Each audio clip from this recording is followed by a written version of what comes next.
In this video, I'll show you how to change email address in Monday.com.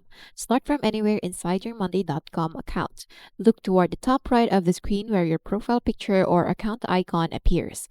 Click on your profile icon. A menu will appear with accounts and profile options. From the menu, click My Profile or Personal Settings depending on what appears in your version of Monday.com. This will open your account settings page. Look for the section that contains your current email address. In some accounts, this may appear under login details, personal info, or account information. Click into the email field if it is editable. Type the new email address you want to use for your account. Once you finish typing the new email, type in your current password, then look for Save Changes, Update, or Confirm button and click it.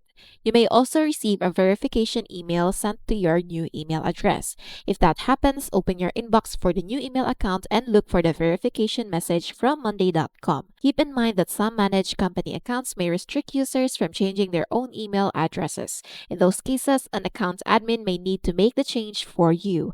And that's how to change your email in Monday.com.